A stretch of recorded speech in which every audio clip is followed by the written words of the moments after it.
नमस्कार,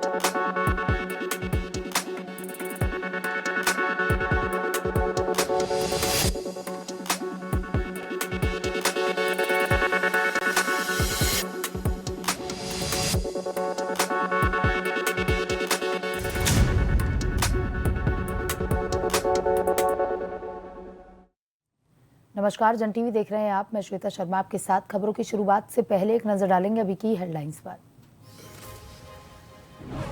मुख्यमंत्री धामी आज नई रोडवेज बसों को दिखाएंगे हरी झंडी। ISVT देहरादून में फ्लैग ऑफ कार्यक्रम पैसिफिक होटल में भाजपा संगठन के समापन सत्र में करेंगे शिरकत।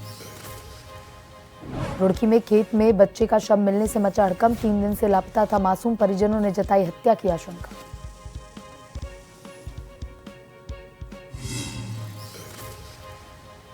ज्योतिर्मठ नगर में भालुओं का आतंक बरकरार। नंदा देवी राष्ट्रीय पार्क प्रशासन की 4 टीमें कर रही गश्त। QRT ने भी संभाला मोर्चा, रात में घरों से न निकलने की अपील। खटीमा में नशे के सौदागरों पर नकेल। आबकारी टीम की जंगलों में छापेमारी जारी। अवैध रूप से शराब बनाने वाली भट्टियां नष्ट।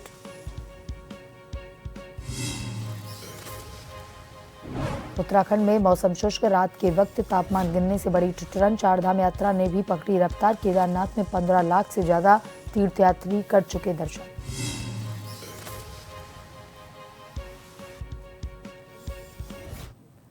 और अब खबरें विस्तार से।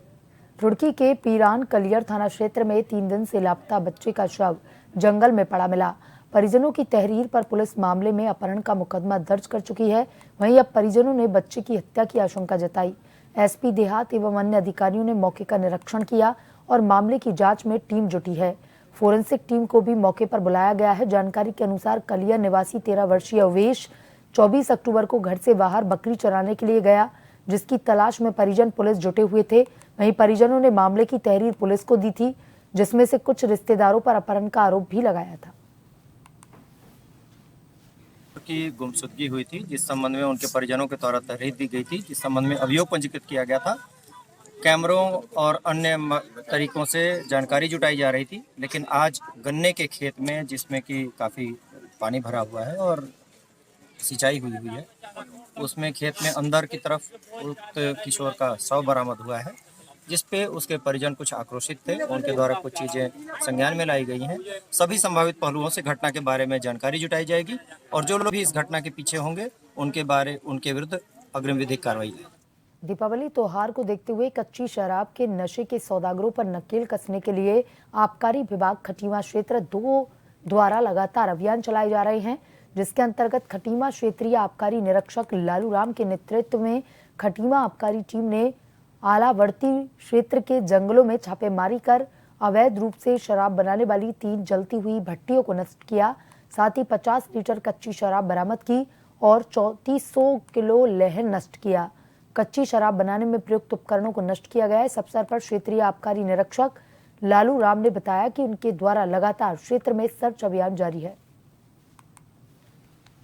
जो है कि आबकारी आयुक्त महोदय उत्तराखंड के आदेशानुसार और जिला आबकारी अधिकारी श्री राजीव सिंह चौहान के नेतृत्व में मुझ आबकारी निरीक्षक द्वारा क्षेत्र 2 खटीमा में दबिश दी गई और आलावर्दी के जंगलों में चलती हुई 3 भट्टियां पकड़ी गई, जिसमें से लगभग 50 लीटर शराब खाम बरामद की गई और 3400 किलो लहन को मौके पर ही नष्ट किया गया।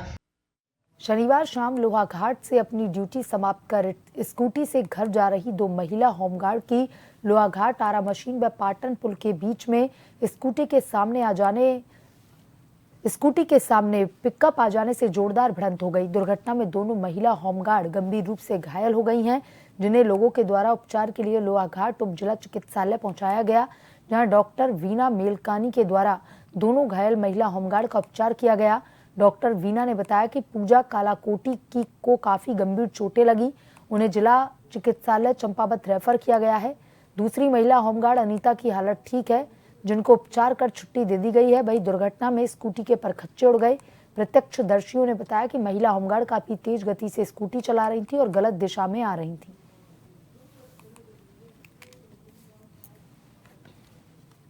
उत्तराखंड में मौसम शुष्क बना हुआ है अगले कुछ दिनों तक मौसम सामान्य बना रहेगा, लेकिन रात के समय तापमान गिरने से ठिठुरन बढ़ गई है। वहीं सामान्य मौसम में चारधाम यात्रा ने भी रफ्तार पकड़ी। केदारनाथ में तीर्थयात्रियों का आंकड़ा 15 लाख के पार पहुंच गया। अभी कपाट बंद होने में कुछ दिन का समय शेष है। इस दौरान बड़ी संख्या में श्रद्धालुओं के आने की उम्मीद है।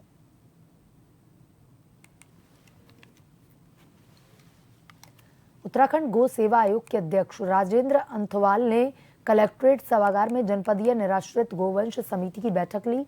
बैठक में जनपद में संचालित निर्माणाधीन एवं प्रस्तावित गौशालाओं की प्रगति, गोवंश की ईयर टेकिंग, सड़कों पर विचरण करने वाले गोवंश के गले में रेडियम बेल्ट लगाए जाने तथा गोवंश के प्रति अपराध रोकने हेतु पुलिस द्वारा की जा रही कार्रवाई के संबंध में चर्चा की गई।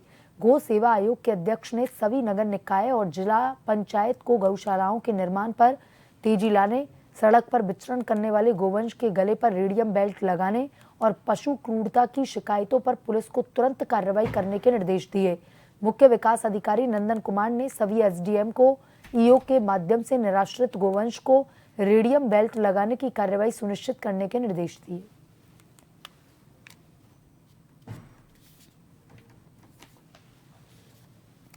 कांग्रेस से केदारनाथ के पूर्व विधायक मनोज रावत ने प्रेस वार्ता की। उन्होंने कहा कि वर्ष 2018 में भाजपा सरकार ने भू कानून की धाराओं में परिवर्तन किया और आज तक भू कानून में 23 बदलाव करके प्रदेश में जमीनों की छूट की खुली छूट मचा दी।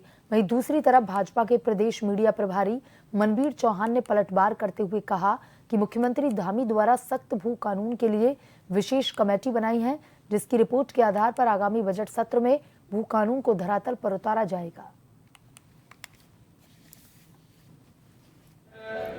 मैं खाली 35% इसलिए कह रहा हूँ कि ये कोशिश जब मैंने देखा कि बहुत संगठन काम करने के बावजूद भी इस सच को बाहर नहीं ला रहे हैं कि 18 में जो 143 और 154 में जो परिवर्तन सरकार ने किए थे उसके बाद भी कोई इन आंकड़ों को बाहर नहीं ला पाया। तो 1-1.5 महीने की जो मेहनत लगी मैंने उसको करा, और क्योंकि अभी हाल में मुख्यमंत्री जी ने मेरी विधानसभा केदारनाथ के अगस्तमुनि में जाकर के चुनौती दी थी कि मैं कठोर भू कानून ला रहा हूं, तो हमें मुख्यमंत्री जी के प्रश्नों का जवाब देना था कि मुख्यमंत्री जी आप भू कानून कठोर नहीं ला रहे हैं, आप चोरों को लूटने की छूट दे रहे हैं, और जो पाप त्रिवेंद्र सिंह की सरकार ने किया था आपने उससे बड़ा महापाप किया है।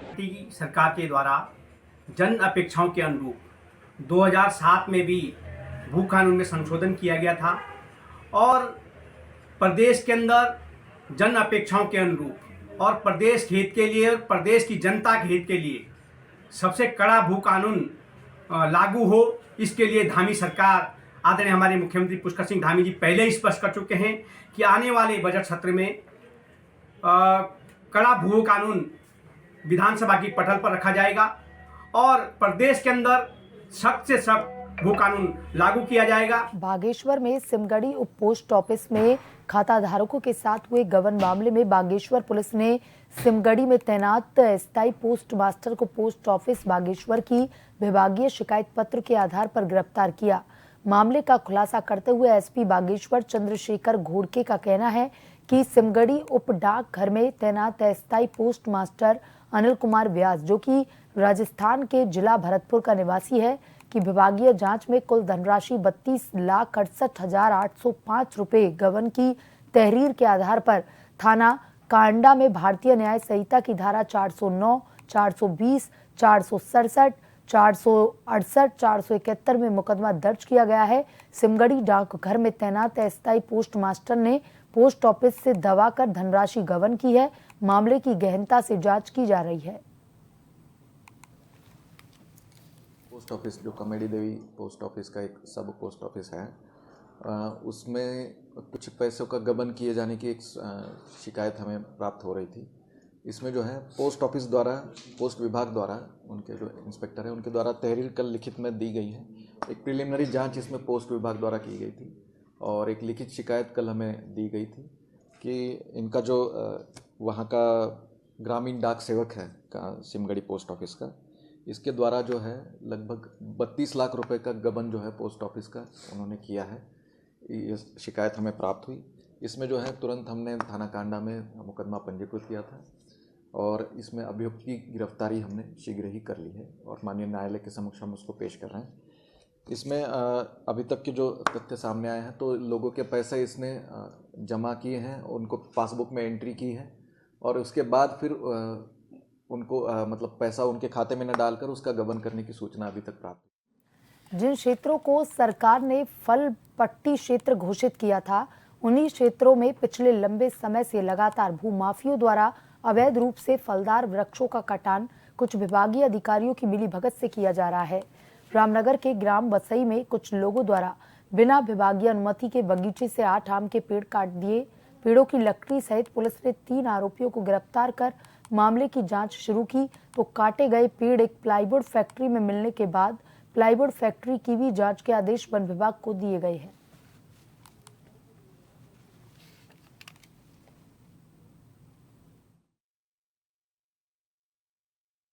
में एक बगीचे में मुखबिर ने पेड़ काटने की सूचना दी थी और संभवतः इसमें जो है मिली भगत से कुछ मतलब चोरों द्वारा मालिक के साथ मिलके पेड़ काटे जा रहे हैं ताकि वहां से बगीचों को समाप्त किया जा सके। पुलिस ने मुखबिरी सूचना पर 3 लोगों को डीसीएम में माल के बरामद किया है। उनके विरुद्ध अभियोग पंजीकृत किया गया है और इस संबंध में उनको मामले न्यायालय पेश किया जा रहा है। ब्रेक के बाद एक बार फिर से आपका स्वागत है। आइए बढ़ते हैं खबरों की तरफ। अगर बात करें सीएम पुष्कर सिंह धामी के आज के कार्यक्रमों को लेकर के, तो आज सीएम पुष्कर सिंह धामी जो है वो प्रधानमंत्री नरेंद्र मोदी के मन की बात कार्यक्रम को सुनेंगे। दोपहर 12 बजे मुख्यमंत्री नई बसों को हरी झंडी दिखाएंगे। उत्तराखंड परिवहन निगम के बस बेड़े में शामिल ये नई बसें हो रही हैं। ISVT देहरादून में फ्लैग ऑफ कार्यक्रम का आयोजन किया गया है। दोपहर 2:30 पर मुख्यमंत्री पैसिफिक होटल देहरादून पहुंचेंगे। भाजपा संगठन के समापन सत्र में प्रतिभाग करेंगे और शाम 4:30 बजे मुख्यमंत्री कैंप कार्यालय पहुंचेंगे। उसके बाद कार्यक्रम में शिरकत करेंगे।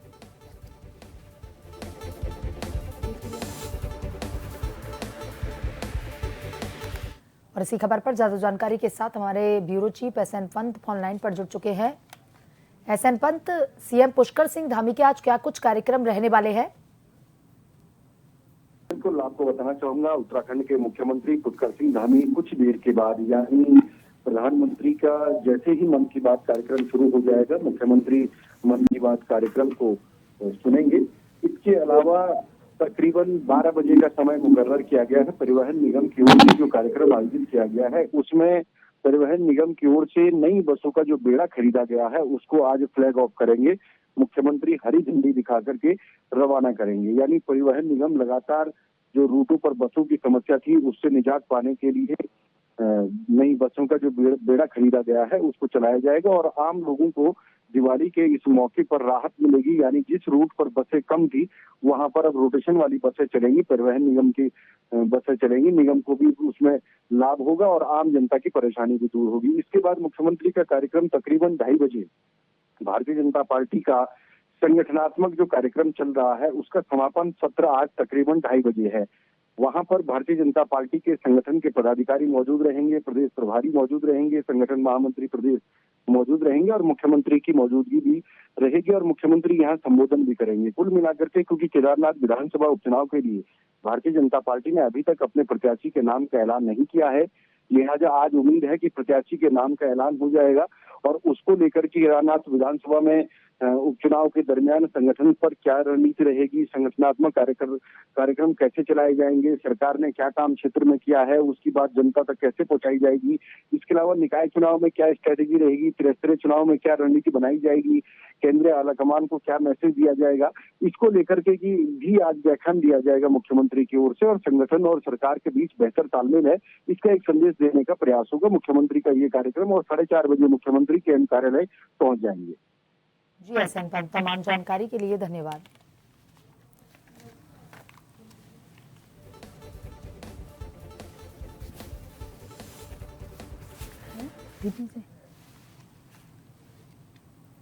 डोईवाला में खाद्य सुरक्षा विभाग की ओर से डोईवाला के भानियावाला में खाद्य पदार्थों की जांच की गई। फूड सुरक्षा बेन में लगी प्रयोगशाला में मिठाई, मावा, दूध, पनीर, हल्दी आदि की जांच की गई। खाद्य सुरक्षा विभाग के अधिकारी ने कहा, खाद्य पदार्थों में मिलावट रोकने को विभाग व्यापक अभियान चलाकर लोगों को जागरूक भी कर रहा है।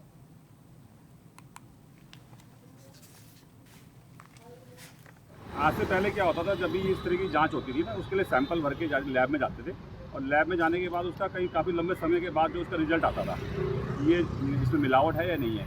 ये फूड सेफ्टी जो वैन है, इससे ये राज्य सरकार को जो है केंद्र सरकार के द्वारा दी गई एक सौगात है और ये बहुत बढ़िया रिजल्ट इसका ये भी, ये साथ के साथ आपको रिजल्ट दे रही है। यहीं पे जांच होगी और जांच के साथ साथ रिजल्ट भी साथ के साथ मिलेगा, यानी पब्लिक के बीच में और दुकानदार के सामने। कल तक ये भी होता था कि दुकानदार ये कहता थी कि मेरा सैंपल सही था गलत था, उसके दिमाग में सवाल आते थे, क्योंकि कुछ ईमानदार दुकानदार क्या करते हैं कि बाय प्रोडक्ट जो है पीछे से लेते हैं, जैसे मावा वगैरह कहीं से अपने वेंडर से खरीदते हैं, तो उनको पता नहीं होता कि हम सही खरीदे नहीं खरीदे, तो इससे जो है ये भी सूखता पता लग जाएगी गुणवत्ता। चंपावत जिले के लोहाघाट में आजकल सब्जियों के दाम आसमान छू रहे हैं, जिस कारण जनता की थालियों से धीरे धीरे सब्जियां गायब होने लगी। लोहाघाट में जहां आलू 35 से 45 रुपए, प्याज 80, टमाटर 80 से 100, फूलगोभी 80, शिमला मिर्च 120, बीन्स 200, मटर 200, खीरा 50 किलो में बिक रहे हैं। वहीं प्रशासन के आदेश के बावजूद किसी भी सब्जी व्यापारी के द्वारा अपनी दुकानों में रेट लिस्ट तक नहीं लगाई गई।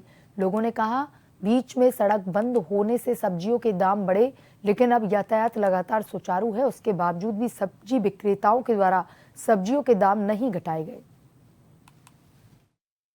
जैसा कि ये सब्जी के रेट लगातार बढ़ते जा रहे हैं, ना इसमें कोई कार्रवाई की जा रही है, ना इनने कोई यहाँ पे वो अपना कोई बोर्ड लगाया है रेट का, जिससे कि काफ़ी उपभोक्ताओं को परेशानी हो रही है। और सब्जी के रेट लगातार ये बढ़ाते जा रहे हैं। प्याज देखिए 80 रुपये से ना इनकी कभी उतरती है नीचे, आलू 45-50 दे रहे हैं, जबकि प्लेन से आलू बहुत सस्ता है। और टमाटर 100 और 80 से नीचे तो उनका कभी दिखा ही नहीं है यहाँ पे। और केले का रेट तो देखिए आप, केला तो इनका आजीवन रेट हो गया है, 60 रुपये दर्जन केला। जैसा कि वो घर घर में ज़रूरत की चीज़ें हैं ये, और यही चीज़ें महंगी कर रखते हैं, ना कोई रेट लिस्ट लगा रखते हैं ना। प्रशासन से हम ये कहेंगे कि हर सब्जी की दुकान में रेट लिस्ट लगाई जाए, जिससे उपभोक्ताओं को कोई। चमोली के ज्योतिर्मठ नगर क्षेत्र में भालुओं का आतंक लगातार ऐसे ही जारी है। नंदा देवी राष्ट्रीय पार्क प्रशासन की 4 गश्त टीम लगातार गश्त कर रही हैं। 7 QRT टीम भी सतर्कता के साथ भालू प्रभावित इलाकों में स्थिति पर कड़ी नजर बनाए हुए है।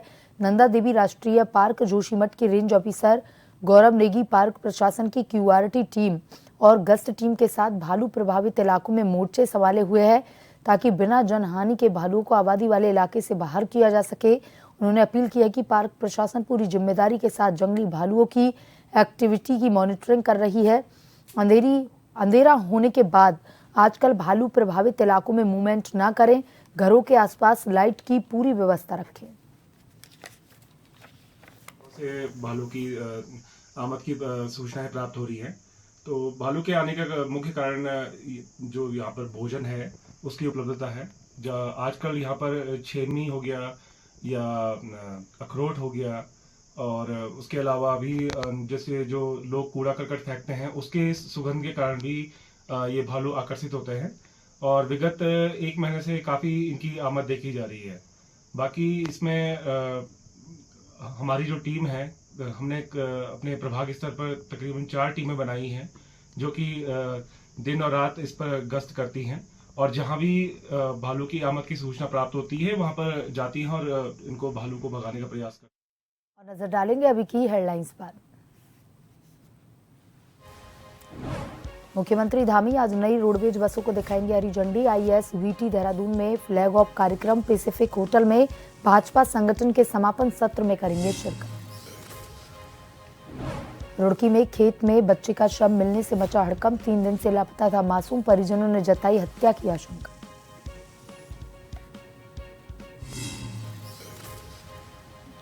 ज्योतिर्मठ नगर में भालुओं का आतंक बरकरार। नंदा देवी राष्ट्रीय पार्क प्रशासन की 4 टीमें कर रही गश्त। QRT ने भी संभाला मोर्चा, रात में घरों से ना निकलने की अपील। खटीमा में नशे के सौदागरों पर नकेल। आबकारी टीम की जंगल में छापेमारी जारी। अवैध रूप से शराब बनाने वाली भट्टियां नष्ट।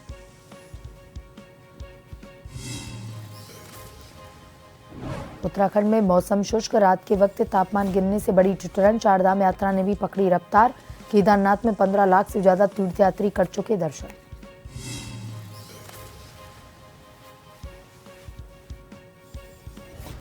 बुलेटिन में अभी तक के लिए इतना ही। बने रहिए जन टीवी के साथ। नमस्कार।